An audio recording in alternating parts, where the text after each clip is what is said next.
মানুষের গণতান্ত্রিক অধিকার পুনঃপ্রতিষ্ঠা না হওয়া পর্যন্ত নেতাকর্মীদের সাথে ছায়ার মতো থাকার প্রত্যয় ব্যক্ত করেন বিএনপির খুলনা বিভাগের ভারপ্রাপ্ত সাংগঠনিক সম্পাদক অনিন্দ ইসলাম অমিত।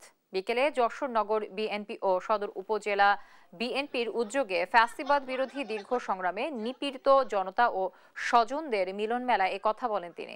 যশোরের জেস গার্ডেন পার্কে অনুষ্ঠানে পতিত আওয়ামী সরকারের শাসনামলে কারাবরণকারী হামলা, মামলা ও নির্যাতনের শিকার নেতাকর্মীরা তাদের স্মৃতিচারণ করেন। আমি বেগম খালেদা জিয়া এবং তারেক রহমানের কর্মী, আপনাদের মতো আমার হৃদয় শহীদ রাষ্ট্রপতি জিয়াউর রহমানের আদর্শ প্রথিত। আপনি নিশ্চিত থাকতে পারেন, রাজপথের আন্দোলনে অতীতে যেমন আমি আপনাদেরকে ছেড়ে যাইনি, বাংলাদেশের মানুষের গণতান্ত্রিক অধিকার পুনঃপ্রতিষ্ঠা না হওয়া পর্যন্ত ইনশাল্লাহ আপনাদের সাথে ছায়ার মতো ইনশাল্লাহ অনুসরণ